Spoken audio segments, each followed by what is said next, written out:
Welcome to this final video series of the Photovoltaic Systems course.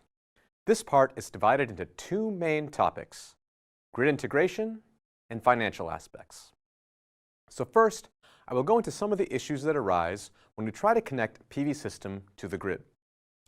You will see that some electrical aspects must be taken into account in order to effectively integrate solar energy into a larger energy distribution system.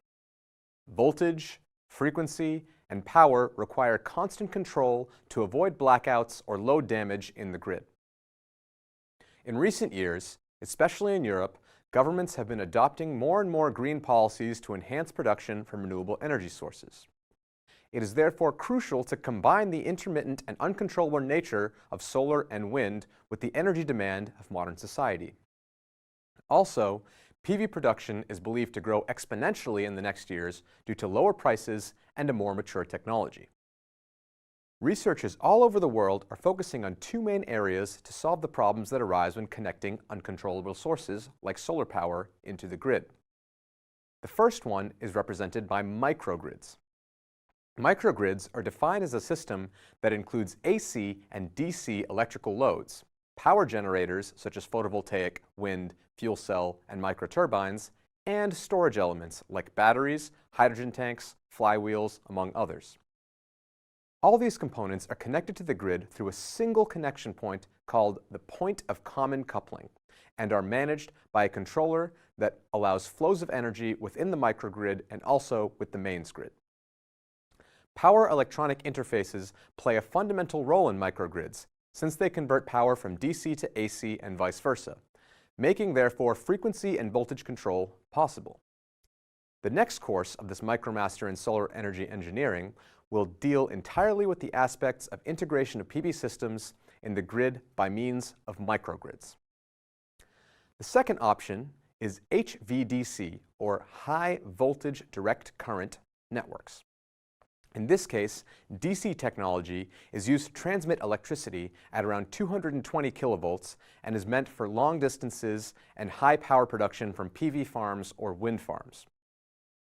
There are several advantages when using DC over AC transmission. It is possible to directly implement on- and offshore wind power in the system. There is no need for reactive power compensation, which we will discuss in the next video. HVDC also eliminates skin effects on cables. The skin effect is essentially a loss that occurs due to alternating current flowing through long transmission lines. On the other hand, among the disadvantages there is the high cost of converter stations and the fact that HVDC is still a rather immature technology compared to AC transmission. It is also useful to make a comparison on the costs of the AC and DC transmission. If we consider the cost of stations and lines, AC technology shows a relatively low investment cost at the beginning, which increases linearly with the amount of cables needed to cover the transmission distance. On the other hand, DC technology, in red on the graph, requires a high investment to set up the stations, but has a lower cost per kilometer of cables. There is therefore a break-even distance after which the DC lines are cheaper than traditional AC transmission lines.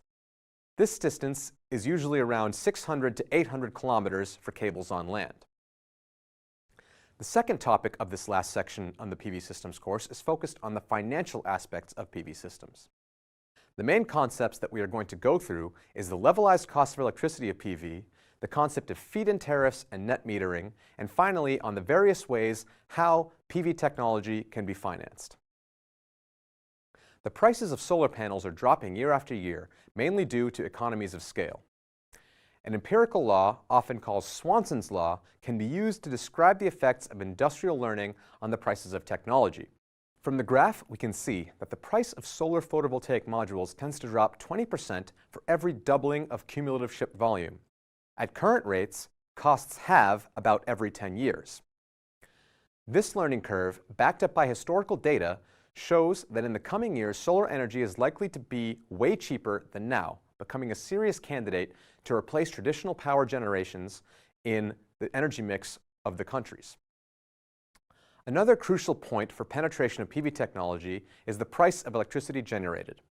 As we are going to see in the next videos, one of the most useful methods to assess this is the levelized cost of electricity. The LCOE describes the effects of investment costs, operating and maintenance costs, interest and inflation rates in the electricity price. In order to increase the competitiveness of PV technology, the aim is to have a low value of LCOE. In 2016, the lowest price of electricity from PV was registered in Dubai and was around 3 US cents per kilowatt hour.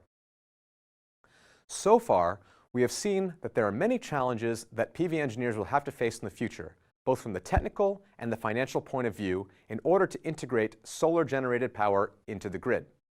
In the next videos, we will go more into these aspects. Let's start with the technical issues of the grid integration of PV.